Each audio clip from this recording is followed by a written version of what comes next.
I don't know if you heard a little trailer drop today. Did you hear this? A little trailer drop today. And of course, I'm talking about Ironheart. Yes. Ironheart, 3 years after production, has now dropped their first trailer. Now online, it's out there. Again, this thing has been in production. I think they started production when I was still at AMC. Not really sure about that, but it might have been. It's been like 3 years that they shot this show. Now, look, I was saying on the show the other day that this show has some work to do to kind of win me over, because unlike T'Challa, and we talked about this the other day, unlike T'Challa, where they introduced him first in Civil War and gave him an awesome introduction, so that when his own movie was coming, we were all the more excited for that movie because we got that little introduction to him in Civil War. The absolute opposite happened with Ironheart, though. They introduced her in Black Panther, Wakanda Forever, and quite frankly, I didn't think they wrote her well, and I didn't think they did the character justice. And it actually made me less interested in a standalone Ironheart movie or TV show. So I've admitted my anticipation level for Ironheart hasn't been that high. And I really wanted the trailer to come out and just overwhelm me and completely win me over. And this trailer didn't do it.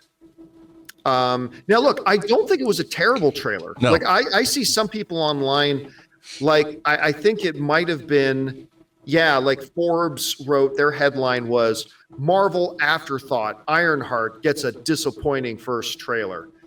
And yeah, I agree, it was a little bit disappointing. I don't think it was like completely terrible, but the problem is I needed this trailer to wow me a little bit more, to get me one over. Like, I did like the way the trailer started, right? I like did the too. trailer with her in the elevator. Yeah. And like, okay, what the hell do? You got to figure out with this. Yeah, even that tracking shot of her walking up to that whatever that was, that building. Was really nice. I'm like, okay, this thing cinematically is going to look really nice. Yeah, I mean, it's visually, I like the way it's shot, all that kind of stuff. But that whole thing with the elevator was great, and then everything after that was just, You know what the funny thing is, though? This is the part of the trailer that really jumped out to me for all the wrong reasons. It's like this whole thing of, I want to build something iconic. So what does she do? She copy and pastes Iron Man. Ooh, like that was such a bad mistake for their trailer to do, because that's one of the biggest criticisms that a lot of people have. Is like Ironheart is just Iron Man, right? And they needed to kind of skew away from that. And yeah, it's just the fact that she goes, I want to build something iconic, and then it's just another Iron Man suit that she has to step into. It doesn't even come from her skin. Well, I mean, hey, Yuck. Listen, at least it's not magical nanotech. Yeah. I'm actually happy about that. But then they do like one of the most overused tropes in all of superherodom, and Ironheart's not the only one guilty of it. I'm not saying like they're the only ones, but the whole stopping a truck in the road. Like, we just saw Bucky do a form of that. We saw Maeve do it. How many times do we got to use that trope of like a car about to hit a superhero and superhero stopping the thing, right? It's like, then they did that again. It's like, whatever. Whatever, right? Like, there's a couple of people in this. Who's it? Ramos? Who's playing Hood again? Oh, the Red Hood. Anthony Ramos. I'm really liking him. I liked him a lot in Twisters, and I liked him a lot in the recent Transformers Anthony movie. Ramos, you're right. Anthony, I love him in The Heights. I really like this dude, and I think he's going to do well. But yeah, again, and I kind of think it's unfair, because if this was a trailer for just a brand new show coming out of nowhere, and I knew nothing about it, didn't hear about it, I might have looked at it and gone, oh, that looks okay. Yeah. But this is for an Ironheart thing that's already kind of starting a few feet behind the start line because of the bad job done in Wakanda Forever.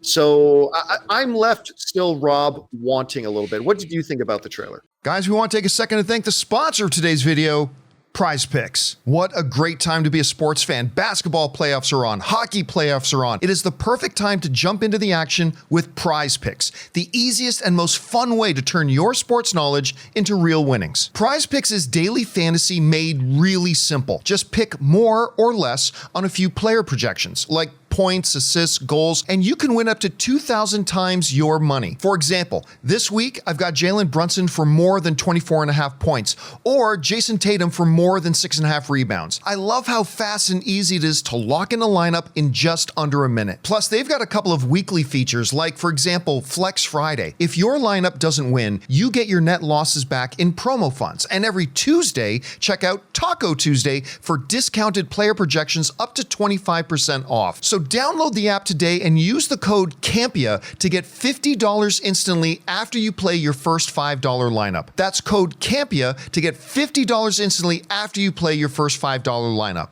PrizePicks, run your game. You know, I had no hope at all for this trailer. And when I watched it, I thought it was nicely, it looks good. I liked the characters, and wasn't there the doctor guy that's now working at MIT that we met in Civil War, and he's like this bit player. Yeah, he was the head of the college and community. Yeah, he's upgraded to MIT. Community, and he's at MIT, and I thought that was interesting, but I thought it was okay. You know, I didn't hate it, and I will say this: I will tune in to the first episode.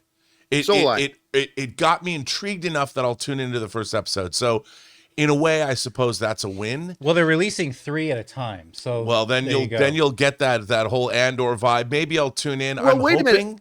You know, are they releasing 3 at a time, or just 3 the first week and then 1 each week? Are they doing 2 weeks of 3 episodes? That I don't know. As far as that goes, but they are releasing 3 episodes at first. Mm-hmm. But I totally agree with everything you said. I mean, it's not like I'm clamoring for my new Ironheart show. But I did find it, I found the characters appealing enough that I'll tune in. I think the one thing I took from this, because we're looking at Red Hood here, I do like that maybe they're trying to have this mix of the mystical over the technological. Yeah. And that would, if that's the crux of the show, that's interesting to me. But I don't know if that's what's going unless they like end after 6 episodes with that, and you're like, oh, great. Well, season 2, I guess they'll get to this eventually. Yeah. I don't know. There was all one right, guys. scene. Oh, go ahead. I was just going to say, there's one scene right here where she's like, woohoo, okay, and she flies over this bridge. We literally had this same shot in Wakanda Forever, in that same bridge. And also that suit looks like the Iron Man space armor from Iron Man 3. Mm-hmm. Well, anyway, guys, the question is for you. What did you think of the first trailer from Ironheart? Now, listen, trailers are trailers and the shows are the shows. I've seen lots of bad trailers and then end up really loving the show or the movie. Maybe that'll happen here. Whatever you guys think, jump down to the comment section below and let us know your thoughts.